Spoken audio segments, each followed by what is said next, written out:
আসসালামু আলাইকুম। আশা করছি আপনারা সবাই ভালো আছেন।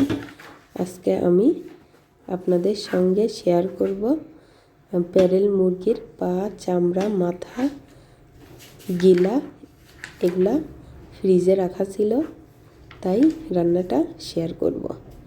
এখানে আমি রান্নাটা করার জন্য প্রথমে একটা চুলায় কড়াই বসিয়ে এখানে পরিমাণ মতো সরিষা তেল দিয়ে কিছু পেঁয়াজ কুচি, কাঁচামরিচের ফালি দিয়ে লাল লাল করে ভেজে নেব। তারপরে এখানে অ্যাড করব লবণ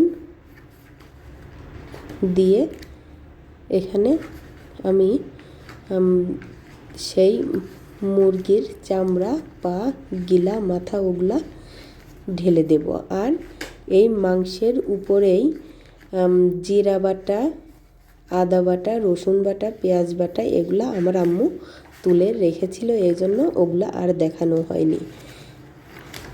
মাংসটা কড়াইয়ে ঢেলে দিয়ে এখানে দিয়ে দিলাম মরিচের গুঁড়া, হলুদের গুঁড়া, ধনিয়া গুঁড়া, ভাজা জিরা গুঁড়া আর গরম মশলা দিয়ে কিছুক্ষণ নেড়ে চেড়ে কষিয়ে নেব।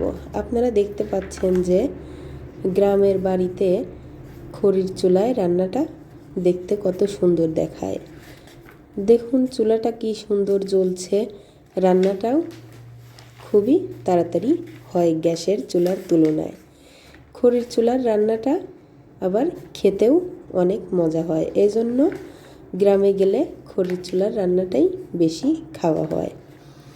তারপরে দেখুন মাংসটা একটু কষানো হয়ে গেলে আবারও একটু পানি দিয়ে বেশ কিছুক্ষণ কষিয়ে নিতে হবে। এই রান্নাটা খড়ির চুলায় রান্না হচ্ছে যেহেতু জালটা বেশি জোরে জ্বলছে, এই জন্য পানি একটু বেশি করে দিয়ে দিতে হবে আর নাড়াচাড়া দিতে হবে যাতে তলানিতে লেগে না যায়।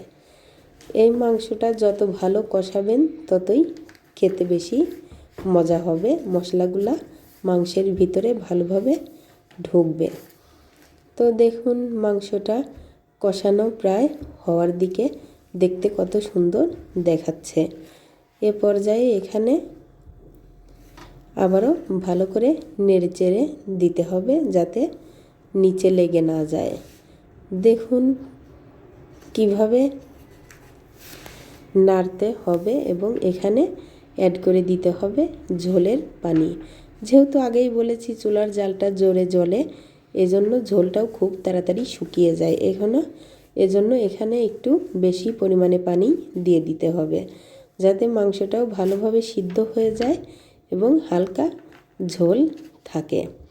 এটা একটু ঝাল কম দিতে হয়, কারণ এটা শুধু চামড়া, পা এগুলা তো খেতে দেরি লাগে, ঝাল বেশি হলে খেতে ভালো লাগবে না, এই জন্য একটু ঝালটা কম দিলেই ভালো হয়। তো নামানোর আগ দিয়ে এখানে হোমমেড গরম মশলা গুঁড়া এবং ভাজা জিরা গুঁড়া দিয়ে নামিয়ে নেওয়া হয়েছে। দেখুন তরকারি